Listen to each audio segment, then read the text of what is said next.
Hi friends, എല്ലാവർക്കും ഷീബാസ് കിച്ചണിലേക്ക് സ്വാഗതം. ഇന്ന് ഞാൻ വന്നിട്ടുള്ളത് മുട്ട കൊണ്ട് ഇഫ്താറിനൊക്കെ എളുപ്പത്തിൽ തയ്യാറാക്കിയെടുക്കാൻ പറ്റിയ നല്ല ടേസ്റ്റി ആയിട്ടുള്ള ഒരു സ്നാക്സിൻ്റെ റെസിപ്പിയുമായിട്ടാണ്. എല്ലാ പേരും ഒന്ന് ട്രൈ ചെയ്ത് നോക്കണം. ഒരുപാട് ഓയിലൊന്നും മുക്കി പൊരിക്കാതെയാണ് ഇത് തയ്യാറാക്കിയെടുത്തിട്ടുള്ളത്. വീഡിയോ ഇഷ്ടമാകുന്നെങ്കിൽ ഒന്ന് ലൈക്ക് ചെയ്തും കൂടെ സപ്പോർട്ട് ചെയ്യണേ. എന്നാൽ നമുക്ക് ഈ ടേസ്റ്റി ആയിട്ടുള്ള സ്നാക്സ് എങ്ങനെയാണ് തയ്യാറാക്കിയെടുക്കുന്നതെന്ന് നോക്കാം. ആദ്യം അതിലേക്കുള്ള മസാല ഒന്ന് റെഡിയാക്കി എടുക്കണം. അതിനായി ഒരു പാൻ സ്റ്റൗവിലേക്ക് വെച്ച് കൊടുത്തിട്ടുണ്ട്. അതൊന്ന് ചൂടായി വരുമ്പോൾ അതിലേക്ക് 1.5 ടേബിൾ സ്പൂൺ വെളിച്ചെണ്ണ ഒഴിച്ചു കൊടുക്കാം. വെളിച്ചെണ്ണ നന്നായിട്ട് ഒന്ന് ചൂടായി വരുമ്പോൾ അതിലേക്ക് 1 ടീസ്പൂൺ ഇഞ്ചി വെളുത്തുള്ളിയും ഒന്ന് ചതച്ചെടുത്തിട്ടുള്ളതാണ്. അത് നമുക്കതിലേക്ക് ചേർത്ത് കൊടുക്കാം. എന്നിട്ട് അതിൻ്റെ പച്ച ടേസ്റ്റ് മാറുന്നതുവരെ ഒന്ന് വഴറ്റിയിട്ടെടുക്കണം. ഇഞ്ചിയും വെളുത്തുള്ളി നന്നായിട്ട് ഇനി ഒന്ന് വഴറ്റിയെടുത്തിട്ടുണ്ട്. ഇനി അതിലേക്ക് ചേർത്ത് കൊടുക്കുന്നത് സവാളയാണ്. ഞാനൊരു 2 മീഡിയം സൈസുള്ള സവാള ഇതുപോലെ ഒന്ന് സ്ലൈസ് ചെയ്തെടുത്തിട്ടുണ്ട്. അത് അതിലേക്ക് ചേർത്ത് കൊടുക്കാം. അതിൻ്റെ കൂടെ തന്നെ ഒരു പച്ചമുളക് കട്ട് ചെയ്തതും കൂടെ ചേർത്ത് കൊടുക്കാം. ഇനി സവാള പെട്ടെന്നൊന്ന് വഴന്ന് കിട്ടാനായിട്ട് അതിലേക്ക് ആവശ്യമായിട്ടുള്ള ഉപ്പും കൂടെ ചേർത്ത് കൊടുക്കാം. എന്നിട്ട് നമുക്ക് നന്നായിട്ട് ഇനി ഒന്ന് വഴറ്റിയിട്ട് എടുക്കണം. സവാള ഇവിടെ നന്നായിട്ട് ഇനി ഒന്ന് വഴന്ന് വന്നിട്ടുണ്ട്. ഇത്രയും മതിയാകും. ഇനി നമുക്കിതിലേക്ക് ചേർത്ത് കൊടുക്കേണ്ടത് തക്കാളിയാണ്. ഞാനിവിടെ ഒരു തക്കാളി എടുത്തതിന് ശേഷം അതിൻ്റെ കുരുവെല്ലാം മാറ്റിയിട്ട് ഇതുപോലെ ചെറുതായിട്ടൊന്ന് കട്ട് ചെയ്തെടുത്തിട്ടുണ്ട്. അതും കൂടെ അതിലേക്ക് ചേർത്ത് കൊടുക്കാം. തക്കാളിയും കൂടെ ചേർത്തതിന് ശേഷം ഒന്ന് മിക്സ് ചെയ്തതിന് ശേഷം ഇതൊന്ന് അടച്ചു വെച്ചിട്ട് ഒരു 2-3 മിനിറ്റ് ഈ തക്കാളിയെല്ലാം നന്നായിട്ട് ഇനി ഒന്ന് കുക്കായി ഒന്ന് സോഫ്റ്റായിട്ട് വരണം. അതുവരെ ഒരു 3 മിനിറ്റ് നമുക്കിതൊന്ന് അടച്ചു വെച്ച് കുക്ക് ചെയ്തിട്ട് എടുക്കാം. ഇതിപ്പോൾ വേഗം വെച്ചിട്ട് ഒരു 3 മിനിറ്റ് ആയിട്ടുണ്ട്. നമുക്ക് അടപ്പൊന്ന് തുറന്ന് നോക്കാം.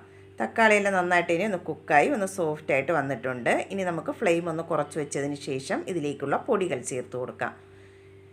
ഞാനിവിടെ ഇതിലേക്ക് 1 ടീസ്പൂൺ കാശ്മീരി ചില്ലി പൗഡറാണ് ചേർത്ത് കൊടുക്കുന്നത്. അതിൻ്റെ കൂടെ തന്നെ 1 ടീസ്പൂൺ മല്ലിപ്പൊടി, 1/4 ടീസ്പൂൺ മഞ്ഞൾപ്പൊടി, 1 ടീസ്പൂൺ ചിക്കൻ മസാലയും 1/4 ടീസ്പൂൺ ഗരം മസാലയും കൂടെ ചേർത്ത് കൊടുക്കാം.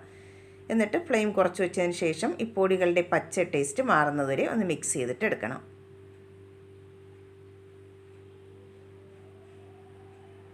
ഇതിൻ്റെ പൊടികളുടെയൊക്കെ പച്ച ടേസ്റ്റൊക്കെ ഒന്ന് മാറി വന്നിട്ടുണ്ട്. ഇനി നമുക്കിതിലേക്ക് 1 ടേബിൾ സ്പൂൺ വെള്ളവും കൂടെ ഒഴിച്ചു കൊടുക്കാം. വെള്ളം ഒഴിക്കുമ്പോൾ കൂടിപ്പോണ്ട, 1 ടേബിൾ സ്പൂൺ ഒഴിച്ചു കൊടുത്താൽ മതിയാകും. വെള്ളവും കൂടെ ഒഴിച്ചതിന് ശേഷം ഒന്നും കൂടെ ഒന്ന് മിക്സ് ചെയ്തിട്ട് എടുക്കാം. ഇതിവിടെ നന്നായിട്ടൊന്ന് മിക്സ് ചെയ്തെടുത്തിട്ടുണ്ട്. ലാസ്റ്റ് അതിലേക്ക് കുറച്ച് മല്ലിയില കട്ട് ചെയ്തതും കൂടെ ചേർത്ത് കൊടുക്കാം.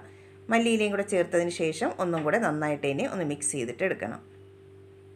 ഇതിപ്പോൾ നന്നായിട്ട് ഇനി ഒന്ന് മിക്സ് ചെയ്തെടുത്തിട്ടുണ്ട്. മസാല ഇവിടെ റെഡി ആയിട്ടുണ്ട്. ഇത് നമുക്ക് കുറച്ചൊന്ന് തണുക്കാനായിട്ട് മാറ്റി വയ്ക്കാം. ഇനി നമുക്കിതിലേക്ക് വേണ്ടത് മുട്ടയാണ്. ഞാനിവിടെ 3 മുട്ട ഒന്ന് പുഴുങ്ങിയതിന് ശേഷം ഇതുപോലെ ഓരോ മുട്ടയും 2ആയിട്ടൊന്ന് കട്ട് ചെയ്തെടുത്തിട്ടുണ്ട്. ഇനി നമുക്ക് ഈ മുട്ട ഒന്ന് മാറ്റി വയ്ക്കാം. ഇനി ഇതിലേക്കുള്ള ബാറ്റർ ഒന്ന് റെഡിയാക്കിയിട്ടെടുക്കണം. അതിനായി ഒരു മിക്സിയുടെ വലിയ ജാർ എടുത്തിട്ടുണ്ട്. അതിലേക്ക് നമുക്ക് 1 കപ്പ് പാലൊഴിച്ച് കൊടുക്കാം. ഇനി അതിലേക്ക് ഒരു മുട്ടയും കൂടെ ചേർത്ത് കൊടുക്കാം. ഇനി 1 ടേബിൾ സ്പൂൺ ഓയിലാണ് ചേർത്ത് കൊടുക്കുന്നത്. ഇനി ഇതിലേക്ക് ആവശ്യമായിട്ടുള്ള ഉപ്പും കൂടെ ചേർത്ത് കൊടുക്കാം.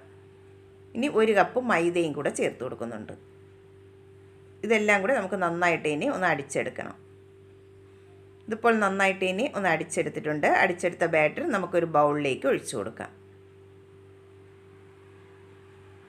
ഇതിപ്പോൾ ബാറ്റർ കുറച്ച് കട്ടിയായിട്ടാണ് ഇരിക്കുന്നത്. നമുക്കിതിലേക്ക് കുറച്ച് പാലിൻ്റെ ആവശ്യവും കൂടെ ഉണ്ട്. അതും കൂടെ അതിലേക്ക് ഒഴിച്ചു കൊടുക്കാം.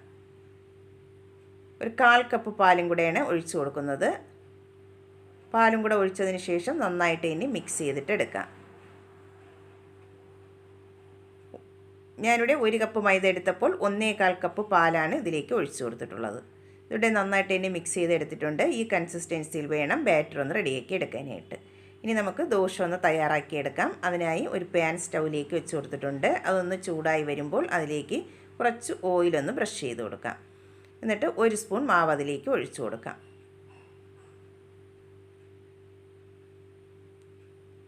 മാവ് ഒഴിച്ചതിന് ശേഷം ഇതുപോലെ ഒന്ന് ചുറ്റിച്ചിട്ട് എടുക്കണം. നല്ല തിന്നായിട്ടുള്ള ദോശ വേണം തയ്യാറാക്കി എടുക്കാനായിട്ട്. ഒരുപാട് ഫ്ലെയിം കൂട്ടി വെച്ച് കൊടുക്കരുത്. ഒരു ലോ ടു മീഡിയം ഫ്ലെയിമിൽ വെച്ചിട്ട് വേണം ഒന്ന് ചുട്ടെടുക്കാനായിട്ട്. ഒരു വശമാകുമ്പോൾ നമുക്ക് മറച്ചിട്ട് കൊടുക്കാം.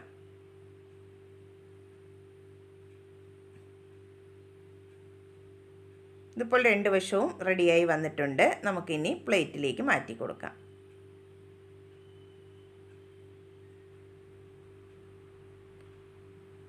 ബാക്കിയുള്ള ദോശയും നമുക്കിതുപോലെ ഒന്ന് റെഡിയാക്കിയിട്ട് എടുക്കണം. ഞാനിവിടെ എല്ലാ ദോശയും ഒന്ന് റെഡിയാക്കി എടുത്തിട്ടുണ്ട്. ഇനി നമുക്കിതൊന്നിങ്ങനെയാണ് സെറ്റ് ചെയ്യുന്നതെന്ന് നോക്കാം. ഞാനിവിടെ ഒരു ദോശ ഒരു പ്ലേറ്റിലേക്ക് മാറ്റിയെടുത്തിട്ടുണ്ട്. ഇനി നമുക്കിതിലേക്ക് കുറച്ച് മൈദയുടെ ബാറ്ററും കൂടെ ഇതുപോലെ ഒന്ന് റെഡിയാക്കി എടുക്കണം. കുറച്ച് ലൂസായിട്ടുള്ള ബാറ്ററാണ് തയ്യാറാക്കി എടുത്തിട്ടുള്ളത്. ഇനി നമുക്ക് ഓരോ ദോശ എടുത്തതിന് ശേഷം അതിലേക്ക് റെഡിയാക്കി വെച്ചിട്ടുള്ള മസാല ഈ സെൻറ്ററിലായിട്ട് വെച്ച് കൊടുക്കണം. എന്നിട്ട് ഒരു പീസ് മുട്ടയും കൂടെ ഇതുപോലെ ഒന്ന് കമഴ്ത്തി വെച്ച് കൊടുക്കണം. എന്നിട്ട് ഒരു വശം പിടിച്ച് ഇതുപോലെ ഒന്ന് മടക്കിയിട്ടെടുക്കാം.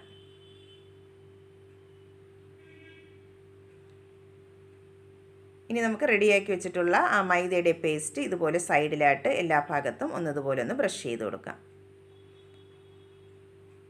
നന്നായിട്ട് ഒട്ടിയിരിക്കാൻ വേണ്ടിയിട്ടാണ് ഇതുപോലെ മൈദയുടെ പേസ്റ്റ് ഒന്ന് ബ്രഷ് ചെയ്തിട്ട് എടുക്കുന്നത്. എന്നിട്ട് മറുവശം പിടിച്ച് ഇതുപോലെ ഒന്ന് ഒട്ടിച്ചിട്ടെടുക്കണം.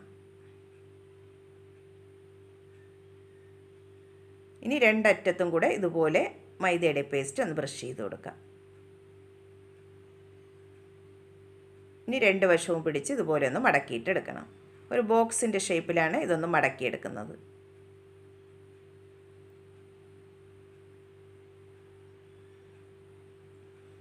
ഒരെണ്ണം ഇവിടെ റെഡിയാക്കി എടുത്തിട്ടുണ്ട്. ബാക്കിയുള്ളതും നമുക്കിതുപോലെ ഒന്ന് റെഡിയാക്കിയിട്ട് എടുക്കാം. എല്ലാം ഇവിടെ ഒന്ന് റെഡിയാക്കി എടുത്തിട്ടുണ്ട്. ഇനി നമുക്കിതൊന്ന് ഫ്രൈ ചെയ്തെടുക്കണം.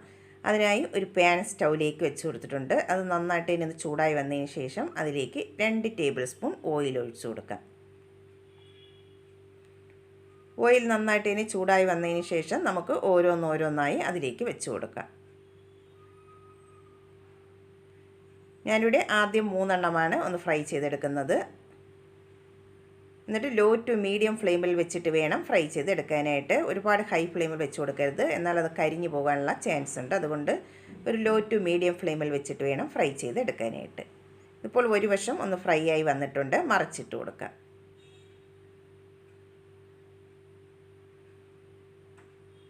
ഇതുപോലെ ഒരു ഗോൾഡൻ ബ്രൗൺ കളറാവുമ്പോൾ നമുക്ക് മറിച്ചിട്ട് കൊടുക്കാവുന്നതാണ്.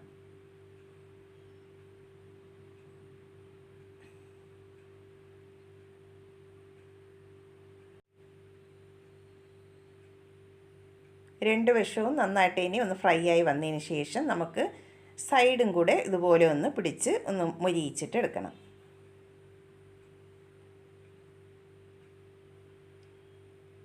രണ്ട് സൈഡും ഇതുപോലെ ഒന്ന് മൊരിയിച്ചിട്ട് എടുക്കാം.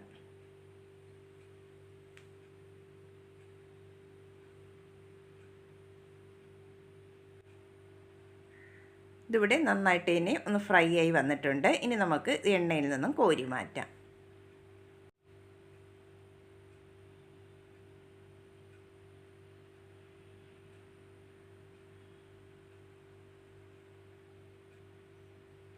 ഫസ്റ്റ് സ്റ്റെപ്പ് ഇവിടെ റെഡിയാക്കി എടുത്തിട്ടുണ്ട്. നമുക്കിനി ബാക്കിയുള്ളതും കൂടെ ഇതുപോലെ ഒന്ന് റെഡിയാക്കിയിട്ട് എടുക്കാം.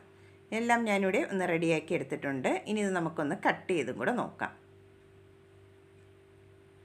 നല്ല ടേസ്റ്റിയും അതുപോലെ ഈസിയായിട്ട് തയ്യാറാക്കി എടുക്കാൻ പറ്റിയ നല്ലൊരു സ്നാക്സാണിത്.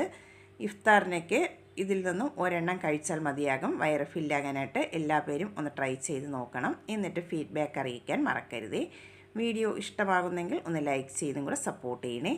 ആദ്യമായിട്ടാണ് കാണുന്നുണ്ടെങ്കിൽ പ്ലീസ് ഒന്ന് സബ്സ്ക്രൈബ് ചെയ്യാനും